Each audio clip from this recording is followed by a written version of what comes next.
Beneath Rome's greatest arena, where crowds cheered for glory, another game began, one no historian was meant to record. When the blood dried on the sand, the victor's prize wasn't a crown, it was a woman. Conquered captives, numbered and chained, were handed out to gladiators as rewards, under the supervision of imperial officials. Not crime, policy. Rome didn't just stage entertainment, it industrialized sexual violence as part of state administration. If you value the historical record, subscribe. When the ledger closes, the bones still speak.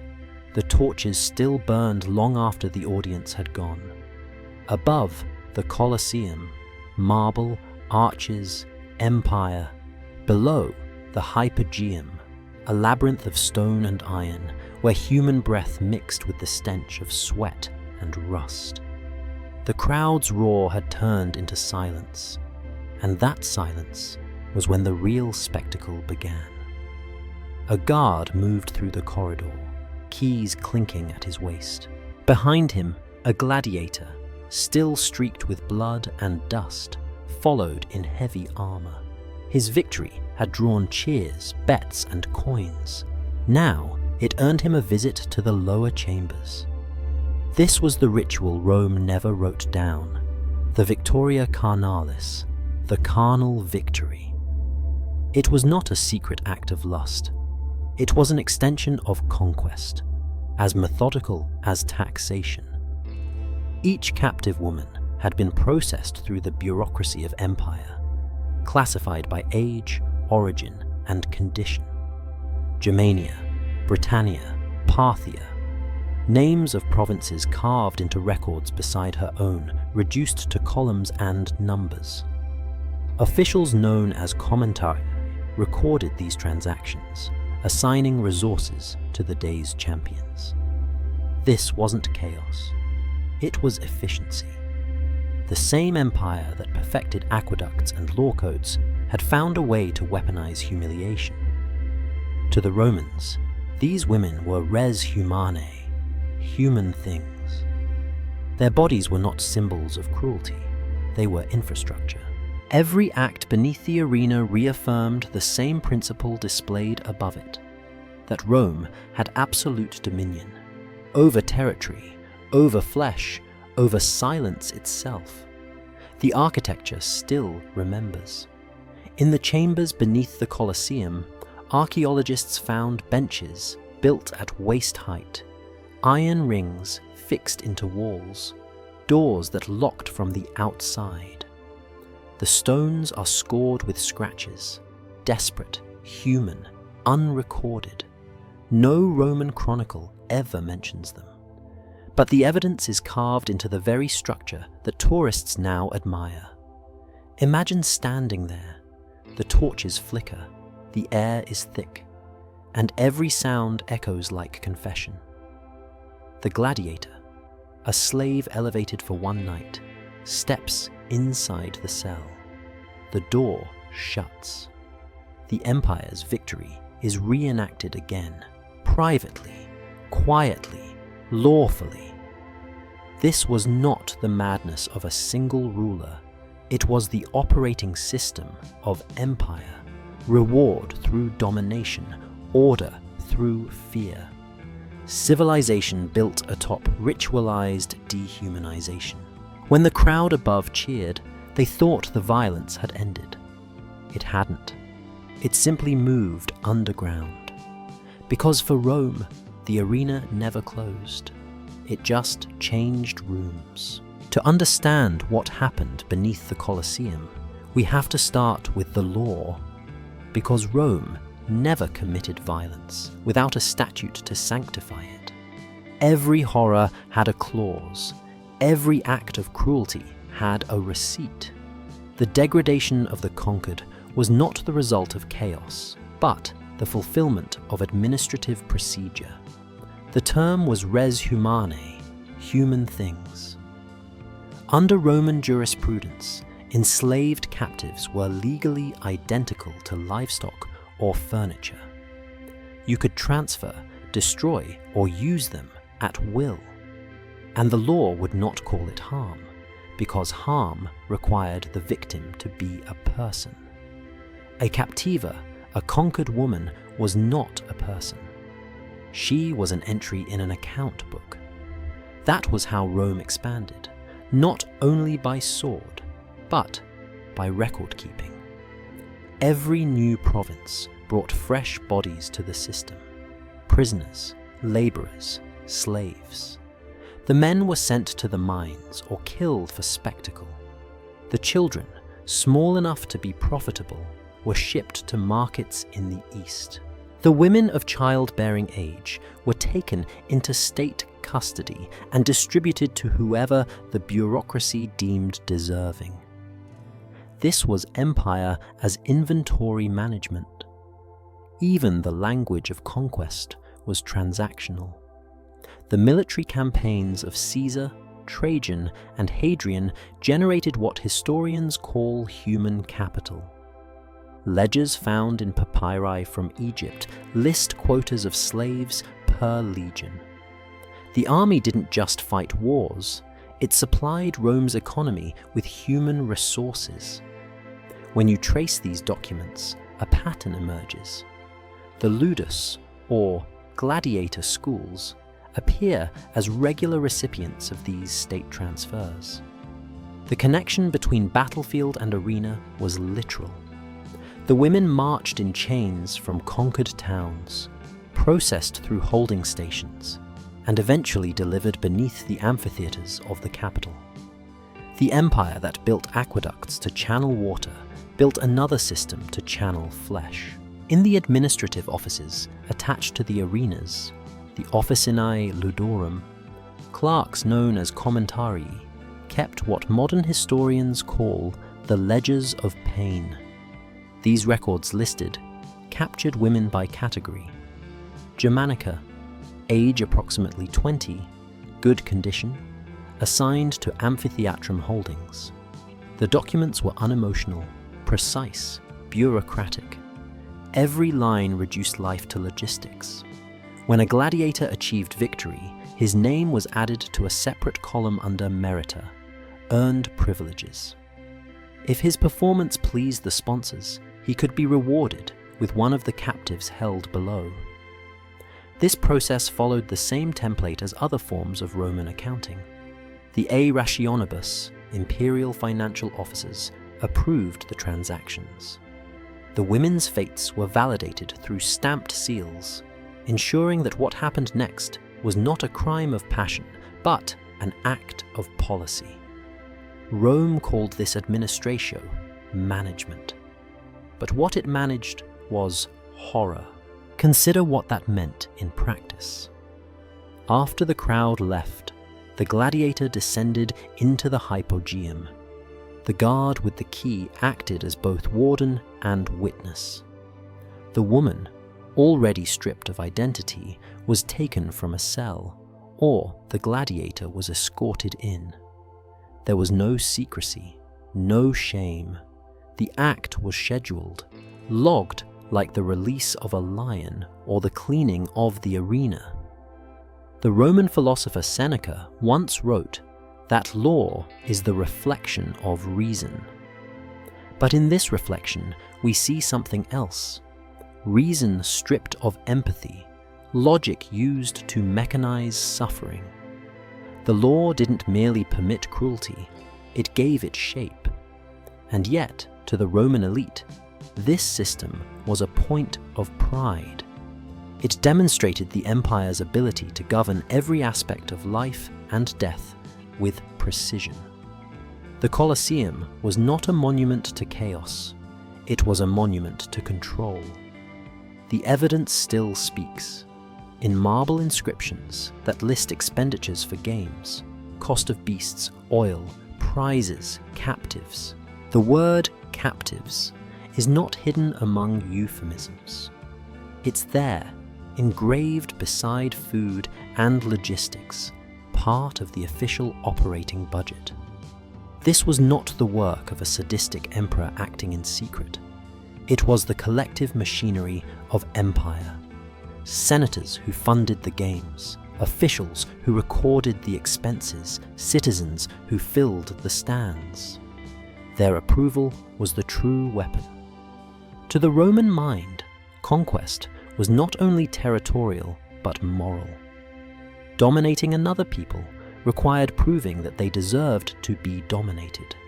So Rome built a philosophy of order that turned cruelty into pedagogy. Violence became instruction, the world's lesson in what happens when one defies the Republic's authority. The arena made this lesson visible. Every decapitation, every execution, every reenactment of myth served the same message: that resistance was not only futile but obscene. And after the crowd was satisfied, the same principle was applied underground, in miniature, upon the bodies of the conquered women. The historian Cassius Dio called this the Second Conquest. It was not about killing the enemy.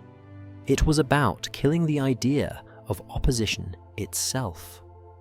By turning human beings into state property, Rome had found a way to eternalize its victories. The captives beneath the Colosseum were not individuals. They were symbols of subjugation made flesh. Each act in those dark corridors reasserted imperial dominance. It told the gladiator, the soldier, and the citizen that Rome could not only defeat its enemies, it could redefine what it meant to be human. What's most disturbing is that none of this was hidden. Roman poets like Martial and Juvenal mention the privileges of the victor as casually as they describe dinner parties. Their tone is approving, even humorous. One line from Martial reads, "The arena gives the champion his pleasure as the gods give theirs." For the Roman audience, divinity and domination were indistinguishable. To them, this wasn't depravity, it was order. To the state, it wasn't cruelty, it was continuity. And that is the real genius of empire: to make horror appear rational, and to make rationality serve horror. The next time you see the Colosseum's arches glowing in the sun, remember what stood beneath them. The ledgers, the seals, the rooms with iron rings. The true foundation of that monument isn't stone, it's record-keeping. Rome didn't lose its humanity by accident. It documented its descent. To the outside world, the Colosseum was a miracle of engineering, a stadium of grandeur, marble, and empire. To Rome, it was something else, a classroom. Every seat, every scream, every drop of blood had purpose. It was not designed to entertain. It was designed to teach obedience. When the crowd entered the arena, they weren't watching chaos. They were witnessing the empire rehearse its theology, the belief that pain, properly administered, was a civic virtue. The games were not barbaric to the Romans, they were sacred. And every death, every humiliation was an offering to order. At the height of noon, when the heat became unbearable, the executions began. These were called meridiani, the midday spectacles. Prisoners, rebels, criminals, or slaves were brought out to reenact myths. But unlike the legends, the deaths were real. The poet Martial describes one prisoner dressed as Orpheus, the musician who could charm wild beasts. He was led into the arena carrying a lyre. The crowd laughed when a bear was released instead of a lion. This time, Martial wrote, the music did not soothe the savage.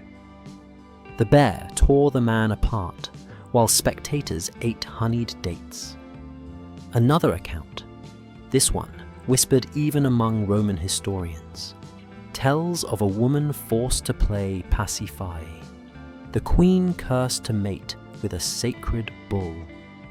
For the Romans, it was myth come alive. For her, it was a death sentence carried out in public. And yet, the records show no scandal, no outrage, no moral hesitation. To the empire, this wasn't indecency, it was innovation. Because cruelty in Rome was not a deviation from civilization, it was civilization. What began as victory rituals under the Republic had become, by the imperial age, a state-sponsored religion of pain. The philosopher Seneca once observed that man is a wolf to man, but in Rome, man became spectacle to man. The audience's laughter wasn't a symptom of madness. It was proof that the system worked. Each performance was a miniature reenactment of conquest. Every condemned body stood for a conquered nation, every animal for the forces of nature tamed by empire. When a Germanic chieftain was mauled by lions, it wasn't punishment, it was pedagogy. Rome was showing its citizens the anatomy of power, that even in death, the enemies of the empire existed to serve its glory. The same principle governed what happened after the crowd went home. The arena above taught Rome how to dominate. The chambers below allowed it to practice domination in private. Those women locked beneath the amphitheatre weren't victims of personal cruelty. They were continuations of the spectacle. A quieter, more efficient performance that required no audience. Above, the crowd saw the symbols of conquest. Below, the empire enacted the substance of it. It was the same ritual, only stripped of theatre. The connection between public spectacle and private atrocity wasn't accidental. It was structural. The games existed to remind Rome of its divine right to rule. But divine right to be convincing required repetition. The crowd's exhilaration had to be reinforced by silence, by the unseen victims whose suffering confirmed what the empire taught, that everything beneath Rome's banner, including the human body, could be owned. When the historian Cassius Dio described the amphitheatre, he called it a mirror of empire. And mirrors reflect both beauty and corruption. Through spectacle, Rome trained its citizens to see subjugation as entertainment, and through bureaucracy, it trained its administrators to see it as logistics. The two systems worked together: art and accounting, theatre and record. The ledgers were not hidden away, they were proudly kept. Officials who managed the distribution of captives beneath the arenas were the same clerks who handled tax receipts. For every animal sacrificed, every captive executed or assigned, there was documentation, a bureaucracy of blood. The audience never saw these records, but they benefited from them. Gladiatorial games were funded by taxes, endorsed by the Senate, sanctified by law. To enjoy the show was to participate in it. The Colosseum was not an anomaly. It was the blueprint of Rome itself. Consider how deeply this logic ran. The poet Juvenal mocked the public for craving only bread and circuses, but he misunderstood his own culture's genius. The circuses were not distractions from politics. They were politics. The arena was the empire's courtroom, cathedral, and stage, the place where the ruling class rehearsed its justification for control. When the people cheered a slave's death, they weren't indulging sadism. They were reaffirming the empire's moral order. When senators brought their children to watch, they weren't corrupting them. They were educating them. The games weren't perversions of Roman virtue. They were its proof. This is why no reformer, no philosopher, no emperor ever truly dismantled the system. The spectacle wasn't a symptom of decadence. It was the empire's beating heart. So when we look at the arena today, the stone arches bathed in sunlight, tourists snapping photos, guides telling stories of gladiators and lions, we are seeing only the upper half of the truth. The half Rome wanted preserved.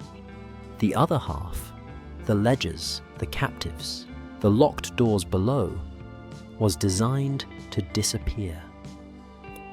But the stones remember. The iron rings, the benches, the scratches carved into the walls by fingernails that never escaped. This was not a civilization corrupted by violence. It was a civilization built from it. Above the sand, the crowd saw triumph. Below it, the empire completed the lesson. In the Roman imagination, gladiators were both monsters and gods. They existed in a moral paradox, adored by the crowd, despised by the law. They were slaves, criminals, and war captives trained to die for spectacle. Yet, they became the most famous men of their age. Their names were carved on walls, their faces painted on lamps and wine cups, their sweat bottled and sold as perfume. This contradiction was the genius of Roman control. The empire had learned to weaponize fascination. A victorious gladiator wasn't rewarded with freedom, but with illusion. The illusion of choice, of power, of worship. The system that enslaved him made him a star. The same audience that demanded his blood would cheer his victory, buy tokens bearing his name, and whisper prayers for him in bed. Women from noble families, the wives and daughters of senators, bribed guards for private meetings with them. Ancient graffiti found in Pompeii calls one gladiator the sigh of the girls, and another the glory of the ladies. The obsession ran deeper than lust. It was cultural hypnosis.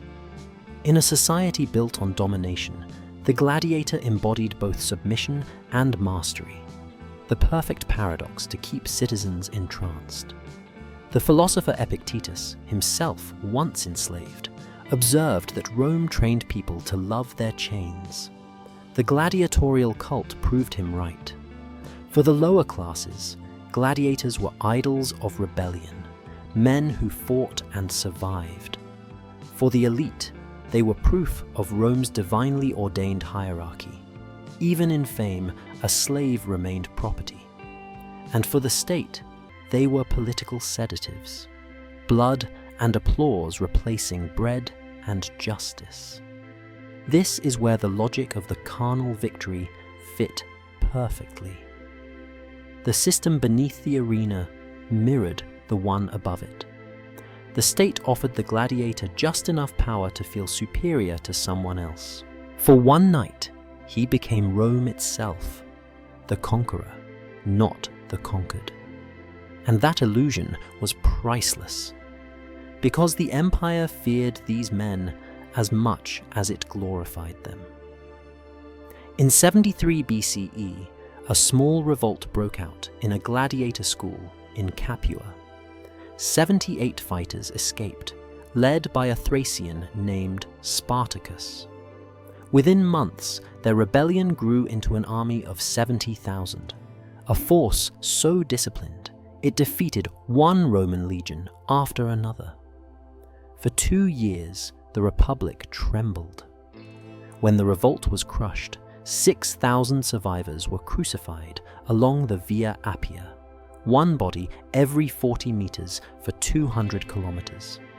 The message was unmistakable. Rome would turn the road to its capital into a forest of corpses before it ever bowed to its own slaves. That trauma burned into the Roman mind. Every time a gladiator raised his sword, every time a crowd chanted a name, the fear returned. that power could rise from below. And fear, in Rome, was never wasted. It was institutionalized. After Spartacus, the state gained its control. Gladiators became both symbol and threat. The government imposed stricter codes on the ludi, the training schools. Owners, called lanistai, were required to record every fighter's behavior, training, and medical condition. The state watched them as it watched its armies, through paperwork. Even their victories were managed. They were rewarded, but never liberated too easily. A man who fought well could earn extra food, silver coins, or, more chillingly, the privilege of the victor, a visit to the cells beneath the arena. That privilege served several purposes. It maintained loyalty, satisfied appetite, and reinforced hierarchy. A gladiator, who had just risked his life for spectacle, could walk into the darkness below and reenact Rome's conquest with his own hands. The law made sure he didn't question his chains, because now he held someone else's. It was psychological engineering centuries ahead of its time. The gladiator, both slave and god, became complicit in the same machinery that crushed him. Rome didn't merely control the body, it colonized the mind. This was not an accident of cruelty, but a design of governance. The historian Keith Hopkins once called the games the theatre of power. But it was more than theatre. It was policy, a social algorithm that turned violence into unity and humiliation into spectacle. In giving the crowd heroes to worship and slaves to cheer for, Rome disguised oppression as entertainment. The gladiator's celebrity distracted from the truth that both victor and victim were owned by the same master, the state. Even the economy fed on this illusion. Gladiator paraphernalia became a booming industry. Merchants sold oil mixed with their sweat, claiming it restored youth and fertility. Women wore amulets containing traces of sand from the arena, believing it would make childbirth easier. The spectacle became a religion. And like all religions, it demanded sacrifices. That is why the system beneath the Colosseum didn't just exist, it was inevitable. A society that worshipped dominance needed somewhere to practice it. When the crowd went home and the torches burned in the corridors below, the gladiator's fame turned into entitlement. The empire rewarded him not with mercy, but with permission. The right to reenact Rome's original sin, conquest as intimacy, violence as privilege. Rome had discovered something more enduring than victory. It had discovered the economy of cruelty. Pain had value, fear had function, and humiliation could be monetized. The Colosseum was not a monument to bloodlust. It was a monument to control, to a civilization that understood how to turn horror into policy, and policy into applause. And that applause would echo through centuries, long after the bones beneath the arena turned to dust. The revolt of Spartacus was more than a rebellion. It was Rome's nightmare made flesh. In the year 73 BCE, 78 gladiators broke through the gates of their training school in Capua and fled into the countryside armed with kitchen knives and stolen swords. Within weeks, their defiance had become a contagion. Slaves, shepherds, and farmers flocked to their banner until their ranks swelled to 70,000. For 2 years, the Republic's legions were humiliated by men who had once been bought and branded. To the Roman elite, it wasn't just a military crisis. It was an existential one. The empire's order was built on a lie. That fear was permanent, that slaves would always accept their chains. Spartacus proved otherwise. When the revolt was finally crushed, the Senate demanded an ending that would erase the memory of resistance. 6,000 captured fighters were crucified along the Via Appia, one body every 40 meters for 200 kilometers. The road from Capua to Rome became a corridor of silence and decay. The message was clear. Defiance would be displayed until it rotted. But even as the corpses decomposed, the fear endured. Rome never forgot that its most dangerous enemy had once been entertainment. That memory infected everything that came after. From that moment on, every decision about the games, every law written about gladiators, carried the echo of Spartacus. The empire understood that it could no longer afford to treat gladiators merely as property. They were now a potential army. So Rome turned to its favorite weapon, control through privilege. After Spartacus, the state rewired the entire structure of the Ludi, the gladiator schools. It wasn't just about training anymore, it was surveillance. Every fighter's movements, meals, and conversations were documented. The managers, called lanistai, acted as both trainers and wardens, working directly under imperial inspection.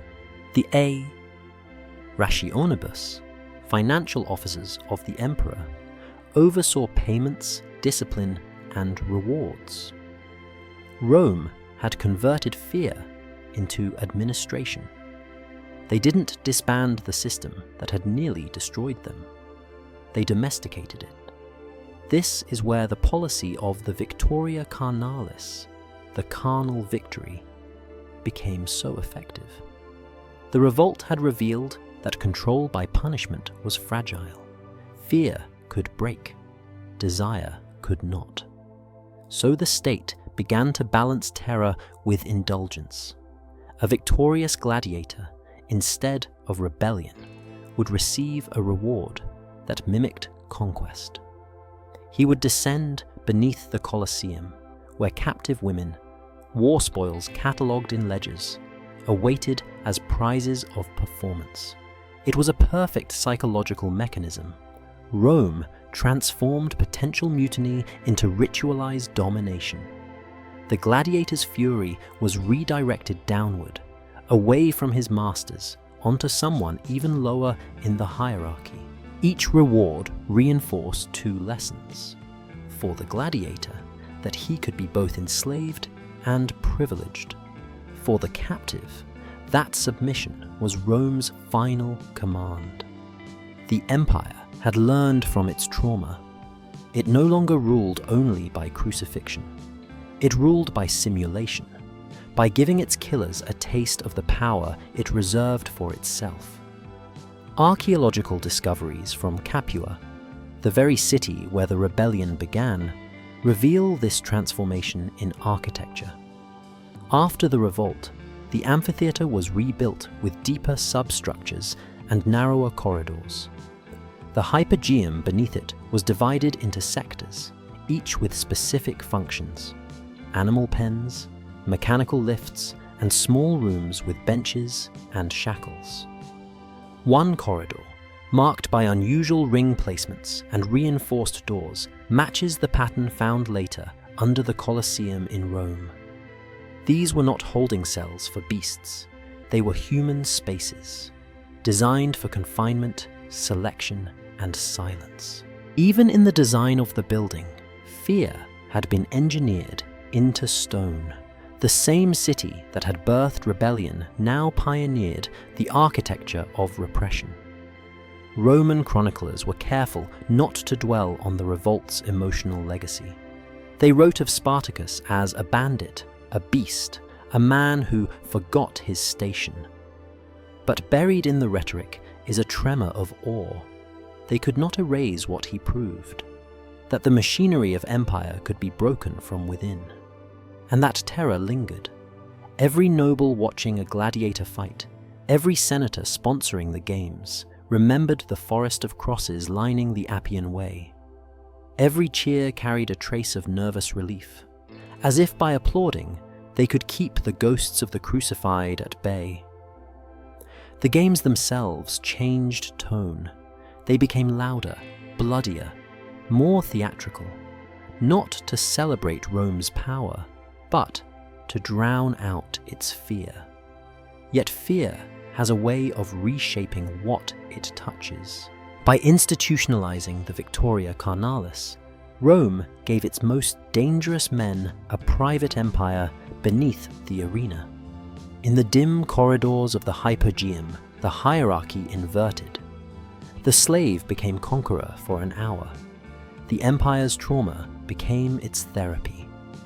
It worked for a while. The system was stable, efficient, self-reinforcing. But beneath that stability was a haunting paradox.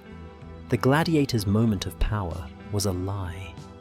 His privilege was part of the same chain that bound him. The state didn't free him. It used him to maintain the illusion that Rome's violence was just. The lessons of Spartacus were never truly forgotten, only inverted. Where rebellion once rose from silence, silence now became the weapon of the state. Above ground, the crowd shouted until their throats bled. Below, the torches burned in chambers built by fear, maintained by bureaucracy, and justified by law. The rebellion was over. The empire had learned how to turn terror into order.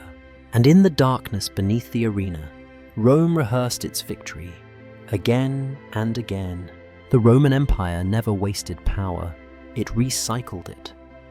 The same machinery that built aqueducts, paved roads, and recorded taxes also managed the economy of pleasure and punishment. When the games ended and the crowd dispersed, a second bureaucracy came alive beneath the arena. There, the empire's logic operated in its purest form: reward through subjugation, control through consent. Historians call it Victoria Carnalis, the carnal victory. But to the Romans, it needed no name. It was as ordinary as paying wages or storing grain. After a day's combat, a surviving gladiator was escorted not to feasts or laurels, but to an underground corridor marked by lamps and guards. A clerk, commentarius, carried a tablet, a ledger of names, origins, and classifications. Each captive woman was identified by her province and condition. Germanica, age 20, good health. Britannica, scar on cheek, compliant temperament. These were not anecdotes. Fragments of such records have been found in papyri from Egypt and inscriptions in the ruins of Capua and Rome itself. The empire had mechanized desire. The procedure was simple, brutal, and official. The gladiator's name was matched to an entry on the ledger, sometimes by random selection, sometimes as a reward of merit. He signed, or rather marked, the receipt. A guard unlocked a door, and the woman was led out, or the man was sent in. The door closed again. No ceremony, no shame. From the state's perspective, this served several elegant functions. It cost nothing. These women were already state assets. It reduced unrest by transforming violence into regulated privilege, and it broadcast a message more powerful than any triumphal parade. Rome alone decided who lived, who died, and who existed only to be used. This was not lust, it was logistics. The gladiator himself was trapped in a contradiction. For one night, he was allowed to feel like an emperor. But the next morning, he returned to the training pits, a slave again, property of the lanista, watched by scribes who noted every bruise and word. The privilege reinforced obedience. It taught the killer that Rome's generosity was more intoxicating than freedom. In the philosophy of power, This was genius. The empire didn't need to chain the mind. It needed only to make domination feel like reward. The poet Juvenal once sneered that nothing is so dangerous as a slave who dreams. Rome solved that problem by turning the dream into administration.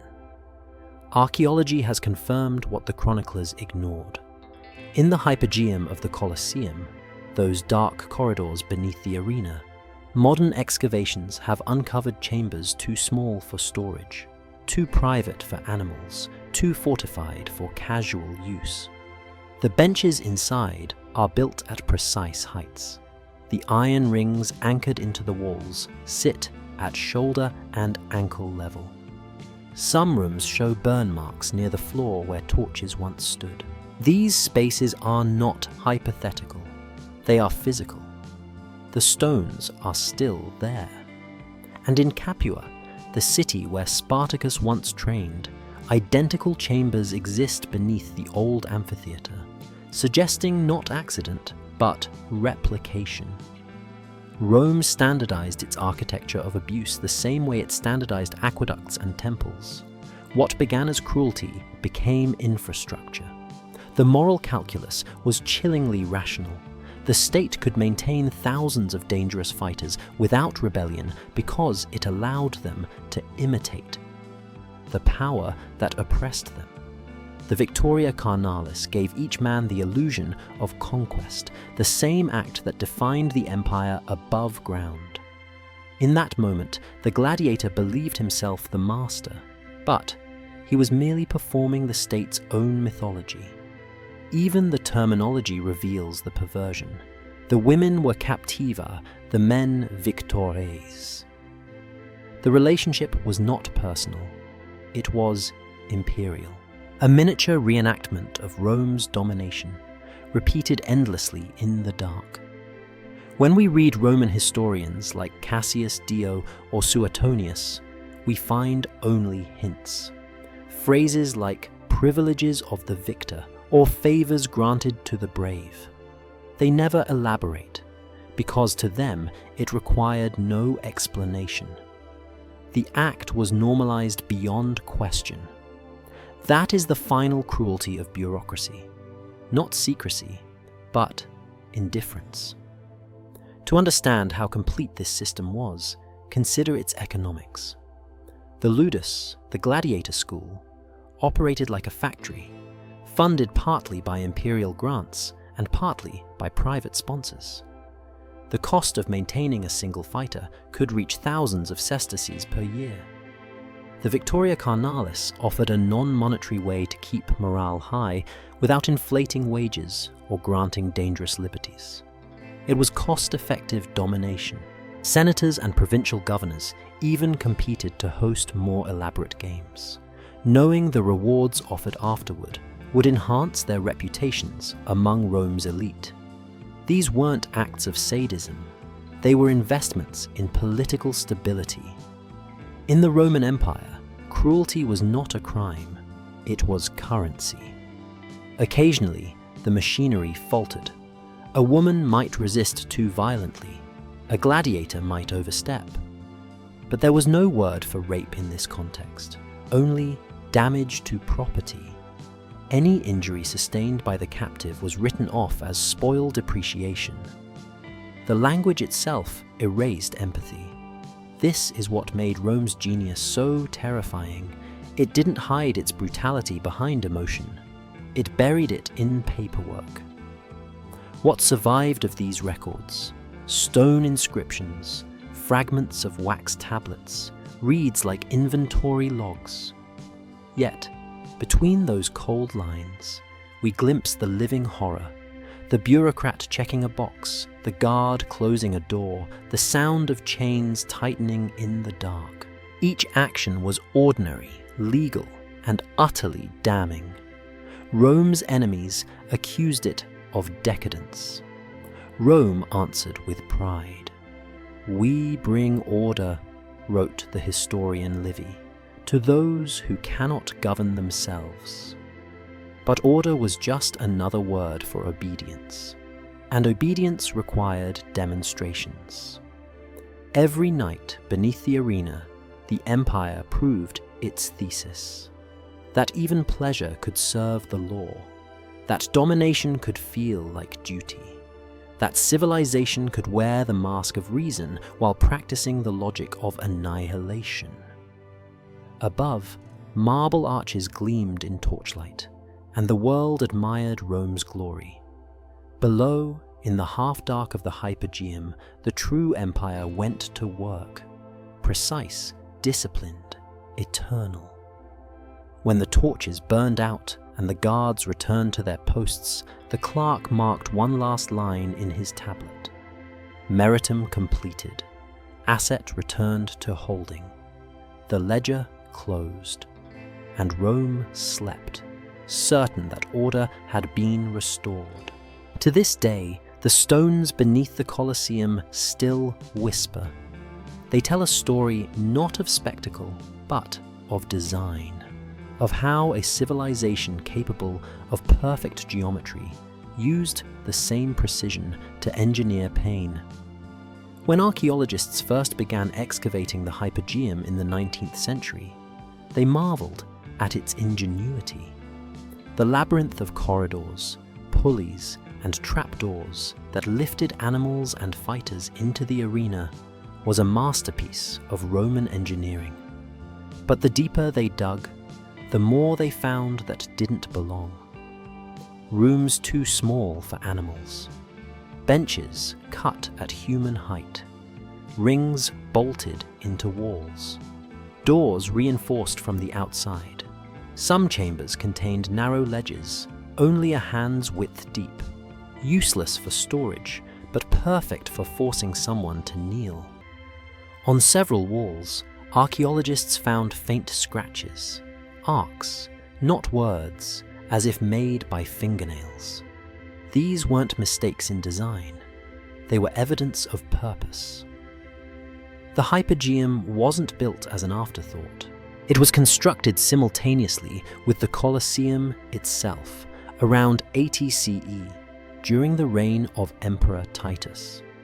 Beneath the public theatre of the empire, another theatre existed, hidden, functional, and brutally efficient. In ancient plans discovered in Ostia and Pompeii, similar substructures are recorded for provincial amphitheatres. The layout is eerily consistent. A central corridor flanked by holding cells, storage spaces, and smaller service chambers marked only with the letter C. Some scholars once thought it stood for cavia, cage. Others now argue it meant captivae. The architecture was standardized cruelty, replicated from Capua to Carthage to Rome. Even the materials reveal hierarchy. The stone above ground was marble, polished and white. Below, it was rough limestone mixed with iron. The difference wasn't aesthetic, it was symbolic. The citizens saw perfection. The captives felt rust. Inside those chambers, time itself was weaponized. Captives often spent days waiting in darkness before the arena or before being assigned as part of the Victoria Carnalis.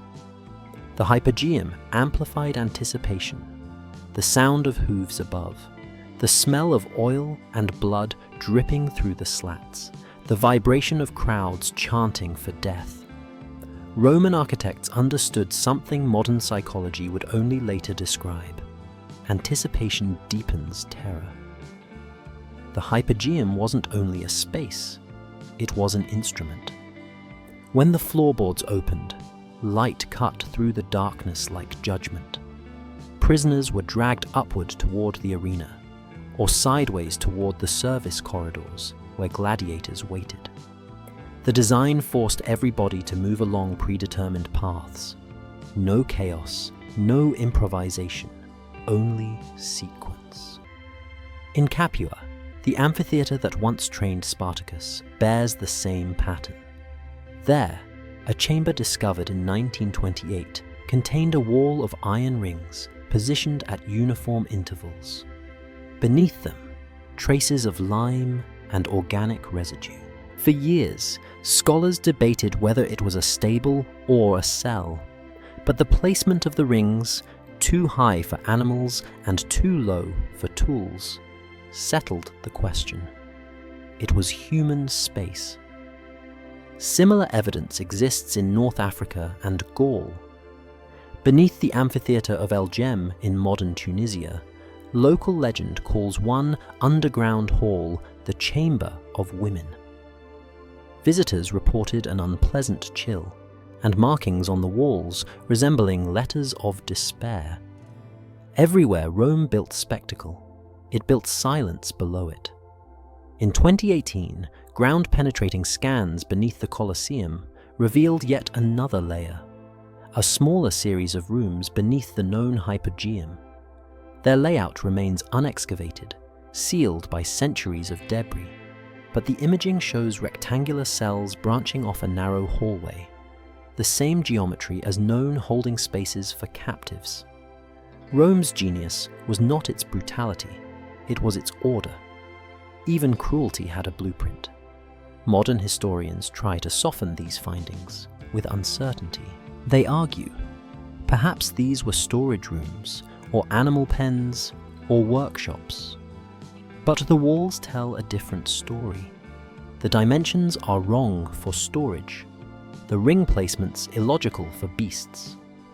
Some rooms contain drainage channels, thin grooves leading to small basins in the corner.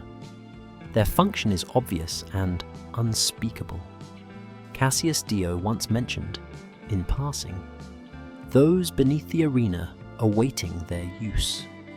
That phrase, awaiting their use, is the only surviving Roman description of the hypogeum's human purpose. It is both vague and damning. Use, not punishment, not imprisonment. Use. That single word captures the entire philosophy of Roman domination. People were things to be used, bodies as infrastructure. If you stand in the Colosseum today, you can still see iron brackets embedded in the walls. Tour guides point them out as remnants of elevators for animals. They are right, but only halfway. The same ironwork exists in the sealed rooms where no lift was needed. It's easy to imagine torches flickering, shadows moving across stone, chains clinking as a scribe makes notes by lamplight. The sound of the crowd above faintly seeps through the earth, and when silence returns, all that remains is breath and fear and record-keeping. The architecture of Rome is often described as a triumph of civilization, a testament to human ingenuity. But architecture, like law, is never neutral. It tells you what a society chooses to preserve. Above ground, Rome built arches to glorify its victories. Below, it built chambers to conceal their cost. And that is perhaps the most Roman truth of all. Every monument to glory casts a shadow. And in that shadow, the empire's real face still waits, carved in stone, chained to silence, perfectly measured, perfectly cruel. Rome's greatest invention wasn't concrete, or the arch, or even empire. It was paperwork. The entire world beneath the Colosseum, the killings, the captives, the rewards, functioned because someone, somewhere, wrote it down. That's what made it real. Not the sword, but the signature. In the archives of Pompeii and Herculaneum, archaeologists have recovered fragments of wax tablets detailing the management of the ludi, the gladiator schools. One entry reads simply, "Item, 5 Germanic females, property of the fiscus, assigned to Capua Amphitheatre for service." No emotion, no description, just an item line, like a shipment of lumber or grain. This was the language of empire, the erasure of meaning through documentation. Every act beneath the Colosseum had a clerk above it. When a gladiator received his reward, the transfer was entered in a logbook under meritum, earned privilege. The woman's number was noted under usus, use completed. Her name, if she still had one, didn't appear. Only her province and physical state. Roman bureaucrats were obsessed with detail. The same men who inventoried wine shipments and temple donations recorded the logistics of conquest. It's what made the empire unstoppable. Its violence was measurable and therefore manageable. In an empire of millions, the individual didn't exist. Only categories did. To Rome, the paperwork wasn't cruel. It was civilization itself. A well-documented atrocity was no atrocity at all. It was order. The system had layers. At the top, imperial administrators called a rationibus managed the budget for games and public works. They treated the amphitheater like any other government department: expenses, maintenance, personnel, acquisitions. Each major event generated financial reports, some of which survive on stone. Inscriptions from North Africa list outlays for animals, labor, and captivi. The word captivi, captives, appears again and again, carved alongside columns of numbers. It was the bookkeeping of domination.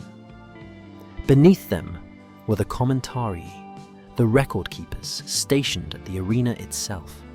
They ensured every transaction, from food rations to victor privileges, was logged and stamped. Wax seals bore the insignia of the local magistrate or the emperor himself. When the act was done, the document was rolled and stored in the tabularium, the archive. Rome didn't need to hide its cruelty, it needed to manage it. Modern scholars often marvel at how efficiently the empire governed without machines. But this was the machine, a human algorithm of scribes, ledgers, and seals. The empire's true genius was its ability to transform violence into routine. The more horrifying the act, the more calmly it was recorded. One surviving fragment from a provincial amphitheater reads, 20 prisoners expended, 12 animals expended, 2 victors compensated. The Latin word is expensi, meaning accounted for. In Rome, people didn't die, they were accounted for. This is why the Colosseum still stands. It wasn't built just of stone, but of record keeping. Its stability came from bureaucracy, the rhythm of command and compliance that made atrocity ordinary. The public saw glory, the clerks saw numbers. Every act of cruelty required signatures, witnesses, authorizations. The law was both shield and weapon.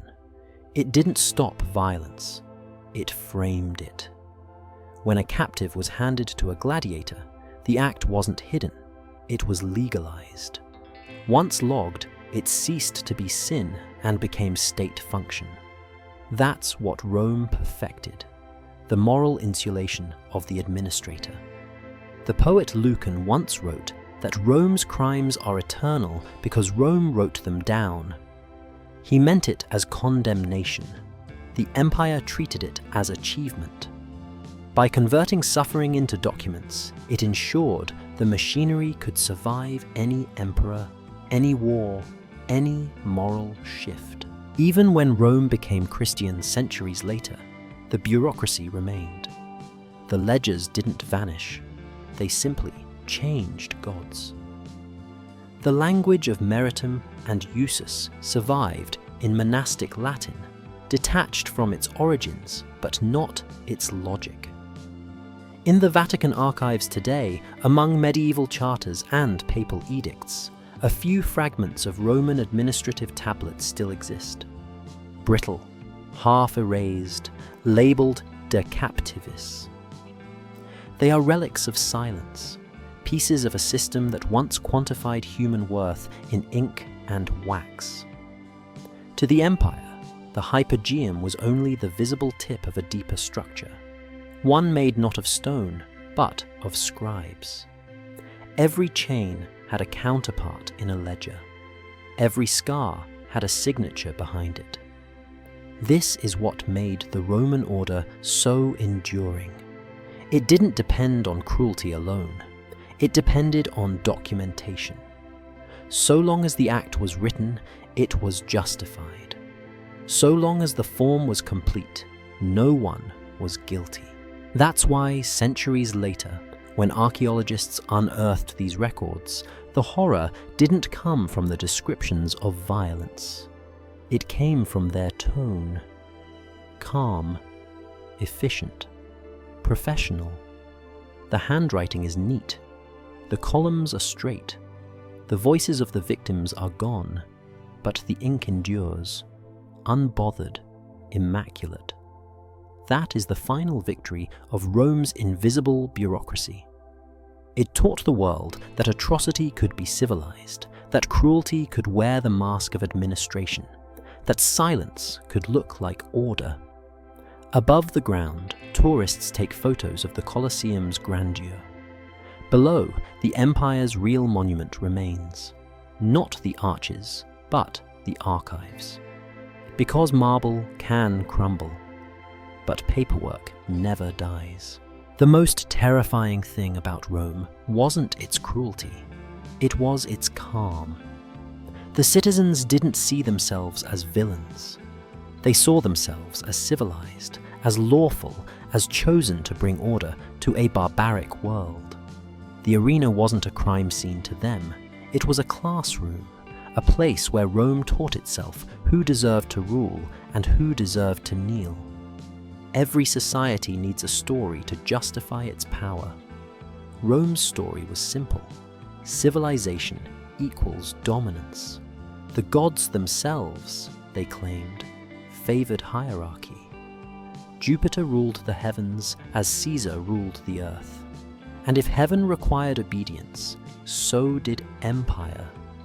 That was the philosophy running through the veins of every senator, general, and scribe who signed those ledgers beneath the Colosseum. But ideas are more dangerous than swords. Once Rome defined people as property, it didn't just change their legal status. It rewired how everyone thought. The Roman mind learned to divide the world into two species, citizens and instruments. One acted, the other was acted upon. You could crucify, starve, or rape an instrument without guilt because you weren't hurting a person. You were using a resource. That logic made the empire function. It turned conquest into maintenance and suffering into arithmetic. Even pity became treason. To feel empathy for a captive was to question the empire's moral order, and questioning that order was sedition. So Rome trained itself to forget. Writers like Seneca and Juvenal joked about human misery as easily as they wrote about dinner. Their sarcasm wasn't cruelty, it was insulation. Humor was the anesthesia of empire. When Seneca described men being burned alive in public or women thrown to beasts, his tone was one of admiration for the spectacle's efficiency. When Martial praised the emperor for turning myth into reality, he meant it as a compliment. That's how deep the conditioning went. Rome had redefined virtue to include precision in cruelty. To understand this psychology, you must imagine the rhythm of an ordinary Roman day. A merchant might wake, bless the household gods, and read the morning edicts, taxes, markets, notices of public games. At noon, he'd attend the amphitheatre. He'd watch people die while eating olives and figs, discuss the odds, and laugh with his friends. Then he'd return home to dine with his family, perhaps discussing the day's performance with his children. The transition from horror to domestic comfort was seamless. The arena wasn't outside society, it was its center. In the minds of the citizens, violence wasn't moral corruption, it was moral proof. The more Rome inflicted pain, the more it demonstrated its divinely sanctioned order. Law and cruelty were twins. The 12 tables, the foundation of Roman legal culture, were etched in bronze not to protect the weak, but to immortalize hierarchy. To Rome, equality was chaos. Mercy was weakness, and weakness invited rebellion. That's why the empire didn't just punish disobedience, it ritualized it. The crucifixion of rebels, the execution of slaves, the sexual subjugation of captives were all acts of pedagogy. Rome taught through terror. Each act reminded the citizen that order depended on obedience, and obedience required spectacle. But the system went deeper still. Rome understood that domination was most stable when it became invisible.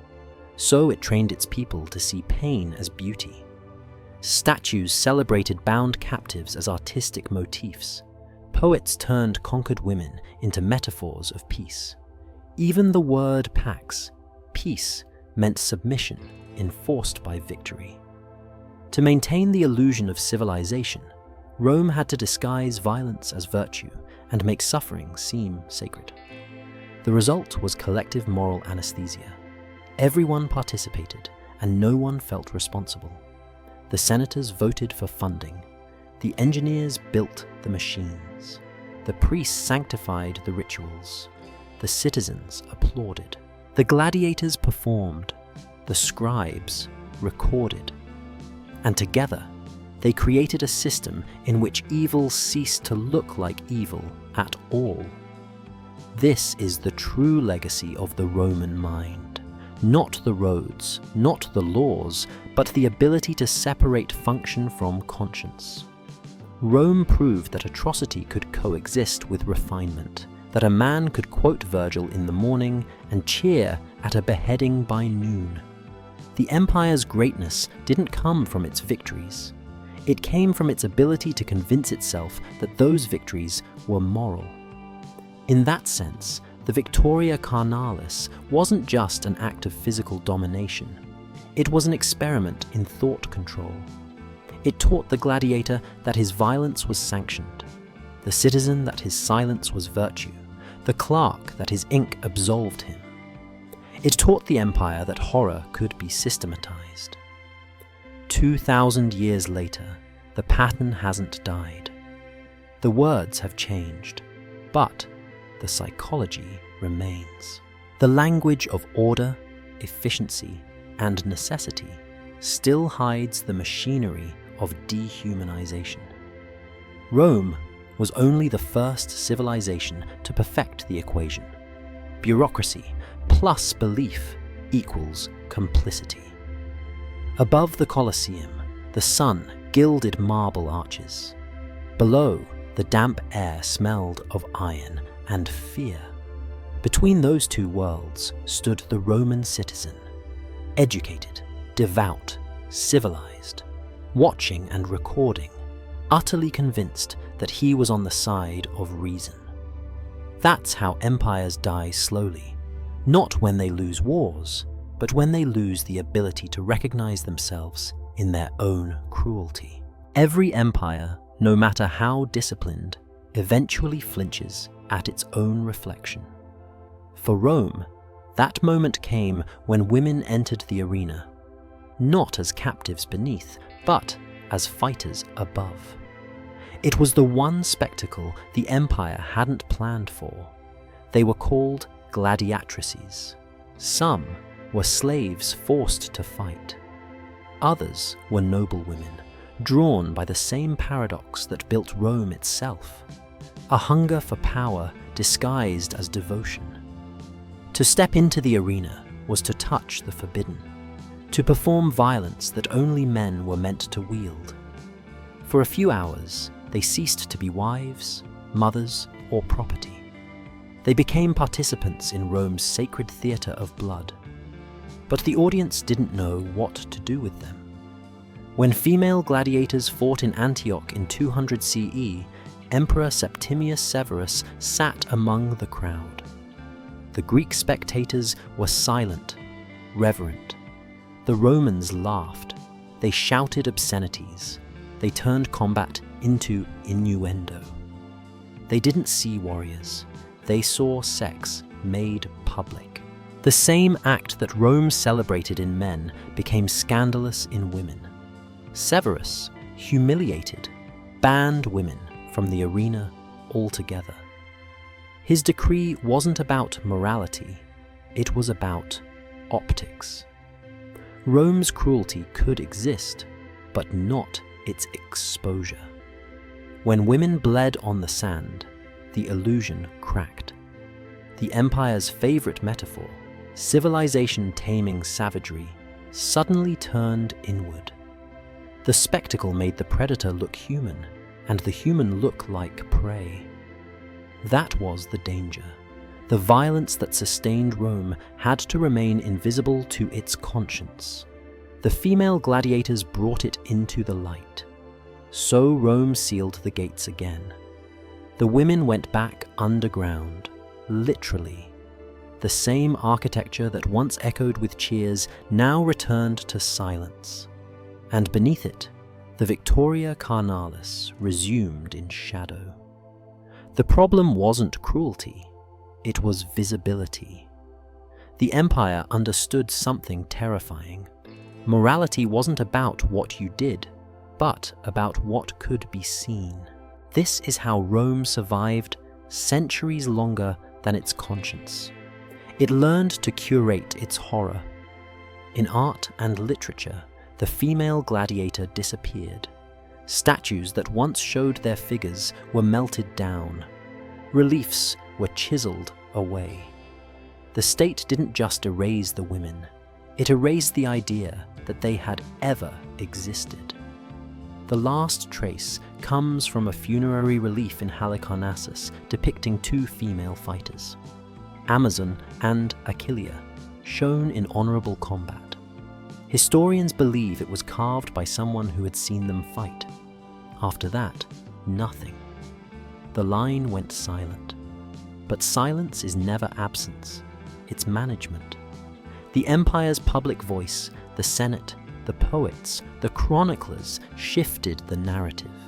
Rome began to call itself merciful. The word clementia, clemency, became a political brand. Emperors minted coins bearing their own faces beside the word, as if mercy were a commodity. In decrees and speeches, they claimed that the games were expressions of justice, not sadism. It was an elegant illusion. Mercy, after all, requires suffering to exist. By controlling the story, Rome converted guilt into virtue. To the public, the empire no longer tortured, it purified. The arena wasn't barbarism, it was the theatre of moral order. But the stones beneath the Colosseum told a different story. Even after Severus's ban, the underground system persisted for nearly 2 more centuries. Archaeological strata show continued use of the Hypogeum into the 4th century CE, well into the Christian era. When Constantine proclaimed the faith of peace, the chambers beneath the amphitheatres remained operational. Christian scribes condemned the games publicly while collecting taxes from them privately. The machinery of cruelty changed hands, not nature, because Rome didn't need belief to function. It needed obedience, and faith, like law, could serve that purpose. When the monk Telemachus threw himself into the arena in 404 CE, trying to stop a fight, the crowd tore him apart. The people who called themselves Christians murdered a man in the name of entertainment. That's how deep Rome's habits had sunk. Only then, shocked by public horror, did Emperor Honorius finally outlaw gladiatorial combat. But even then, the decree targeted only the games above ground. It said nothing about what happened beneath them. The records from the 5th century show continued mention of servile holdings and state captives. The empire was crumbling, but the administrative reflex remained. The Victoria Carnalis didn't end in a moment of repentance. It ended because the empire ran out of captives. That is Rome's final confession. Its cruelty stopped not because of morality, but because of logistics. In that sense, the Colosseum isn't a ruin, it's a mirror. Its stones don't crumble out of age, they erode under the weight of denial. Every tourist who stands on its floor sees the empire's dream: geometry, grandeur, spectacle. Few imagine what happened 3 meters below their feet. There, in the dust of the Hypogeum, lie the fingerprints of the forgotten. Women whose names were never written, whose screams became the rhythm of bureaucracy. Rome taught the world that civilization can coexist with atrocity, so long as the ledgers are neat. And that lesson, like the stone, still stands. When Rome finally bowed to the cross, it didn't repent, it rebranded. The empire that once crucified Christians now called itself the guardian of faith. But it didn't destroy the old machinery of power, it baptized it. The logic of Rome, the belief that order requires subjugation, that pain can serve virtue, slipped seamlessly into Christian Rome. The same senators who once financed gladiatorial games now funded basilicas. The same scribes who recorded the Victoria Carnalis now chronicled martyrdoms and redemptions. The empire's ritual of controlled suffering had found a new vocabulary. It no longer called pain entertainment. It called it salvation. The ledger changed symbols, not function. Where it once tallied bodies as property, it now counted souls as converts.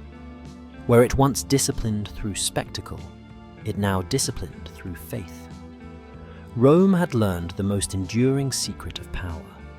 If you sanctify suffering, people will accept it as divine order. In the 4th century, the Colosseum's underground chambers were slowly emptied. The chains rusted.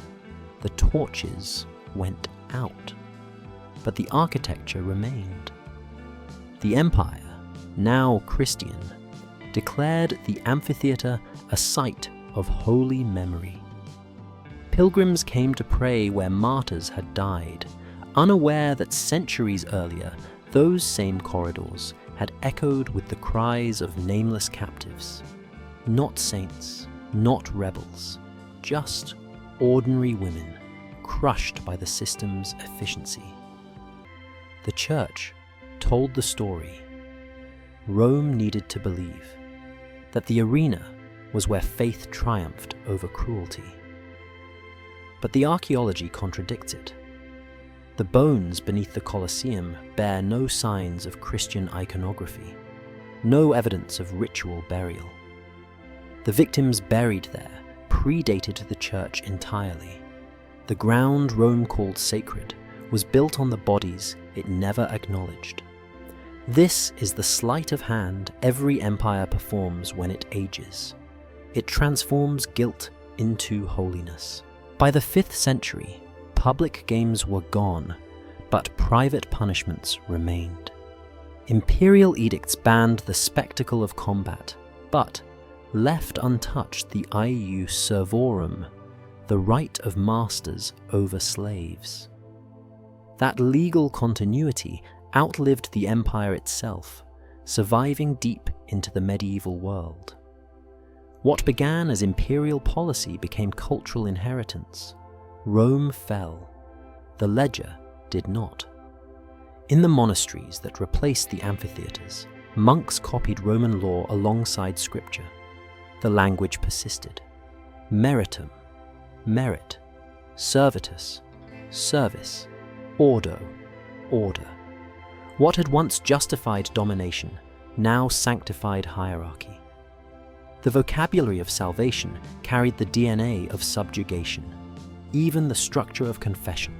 Sin recorded, penance assigned, forgiveness granted, echoed the old bureaucratic rhythm of guilt and clearance. The same empire that once measured obedience in chains now measured it in prayers. The paperwork of control had simply changed departments. And beneath the new moral surface, the old psychology endured. Women remained property in practice, if not in name. Conquered peoples still served as offerings of faith. The church inherited the empire's greatest technology, the ability to moralize control. When pilgrims kissed the Colosseum's stones centuries later, they were touching not the site of redemption, but the residue of administration. That's the real legacy of the Victoria Carnalis, not the acts themselves, but the mindset they institutionalized. That the suffering of others can be sacred, necessary, and organized. Rome didn't just export its roads and laws. It exported its philosophy of hierarchy, dressed first as civilization, then as religion. Even today, the language of empire survives in moral disguise. When governments speak of security measures, when institutions speak of acceptable losses, when churches speak of necessary sacrifice, they echo Rome's reasoning word for word. The idea that pain can be justified if it serves order. That's Rome's ghost, whispering through policy, through faith, through time. In the ruins of the Colosseum, there's a plaque that reads, "Dedicated to the martyrs who died here for the faith." But the stones tell a broader truth. The Colosseum was not a place of one faith's suffering. It was the prototype of institutional cruelty, the first industrial system of dehumanization, perfected long before modernity gave it new tools. The empire ended when its armies collapsed. Its morality survived because it had been documented, codified, archived, too well preserved to die. That's why, when we look at Rome, we're not staring into the past, we're looking into a mirror.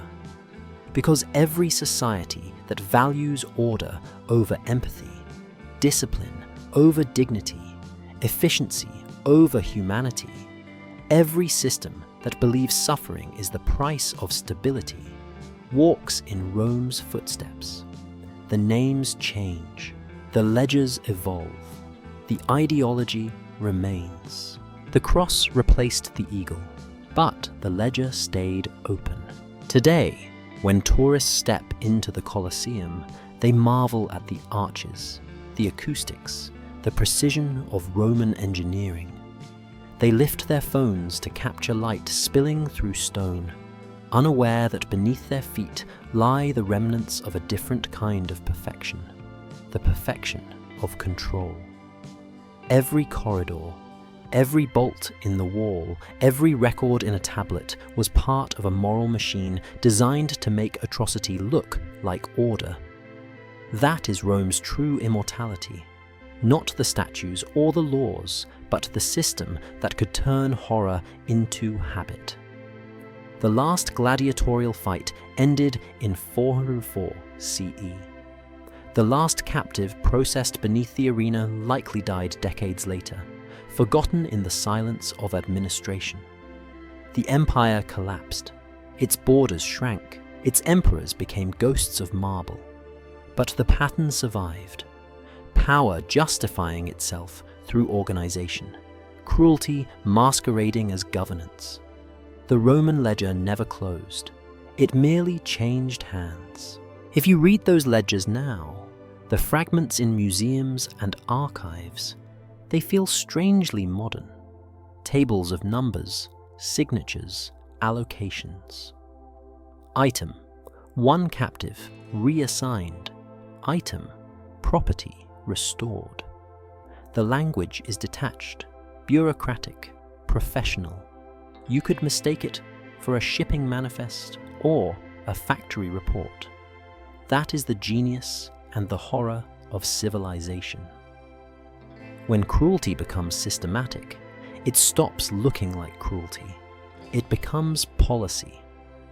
Rome proved that the most efficient form of violence is procedural. It requires no hatred, no madness, just paperwork. Every slave sale, every crucifixion, every captive, distributed to a gladiator was written, signed, sealed. Once recorded, it ceased to be a crime. It became an entry. That's what allowed ordinary Romans to sleep at night. The blood on their empire was invisible beneath layers of wax and ink. The stones beneath the arena are still whispering. Archaeologists have found the iron rings, the benches, the scratches left by desperate hands. The air in those chambers feels heavier, as if the ground remembers the weight of the forgotten. You can almost hear the rhythm of the ledgers, the quill scratching, the keys turning, the steps of the guard. But what Rome erased, time preserved. Those marks in the stone are testimony. They outlasted the empire that tried to silence them. The victims' names are gone, but their proof remains. That's the paradox of history. Silence decays, but evidence endures. If you listen carefully, the Colosseum isn't a ruin, it's a record. Every arch a calculation, every groove a witness. When we speak of civilization, we are still speaking Rome's language. Its categories, citizen and slave, civilized and barbarian, order and chaos, still shape how we justify inequality.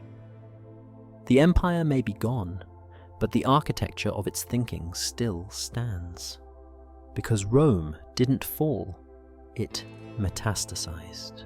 Its logic moved into parliaments, prisons, corporations, and churches. The vocabulary changed, but the grammar of domination stayed intact. Efficiency, merit, obedience, stability. These were Roman words before they became ours. Every modern empire that believes itself moral while consuming others for profit or spectacle is Rome reborn. Every system that turns human beings into data, into units or cases, continues the same experiment that began beneath the Colosseum: how to make suffering invisible by giving it structure. That's why the Colosseum still matters. It isn't just a monument to the past, it's a manual for the present. When the emperor's clerk closed his wax tablet for the last time, he probably thought his task was finished. The captive was processed, the victor was rewarded, the record complete. But the ledger was never truly closed. It lived on in every document that valued efficiency over empathy, every institution that claimed authority without conscience. Rome's legacy isn't marble, it's the habit of forgetting. Yet, beneath that forgetting, the bones still speak.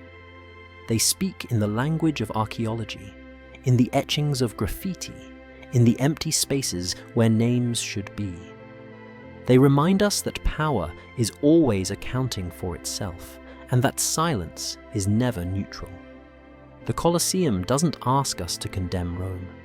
It asks something harder: to recognize Rome in ourselves. When we build systems that treat lives as data, when we mistake record-keeping for justice, when we accept violence because it is orderly, We are standing once again beneath the arena, holding the torch, recording the noise above, while pretending not to hear the screams below. Rome's secret was never buried. It was absorbed. If you stand there at dusk, when the last tourists leave and the arches turn black against the sky, the wind through the corridors sounds like breath. It moves through the empty cells, past the rusted rings, carrying the ghosts of the unrecorded. You realize then, the ledger isn't closed. It never was. Because as long as humanity keeps building order out of cruelty and calling it progress, the bones will keep speaking.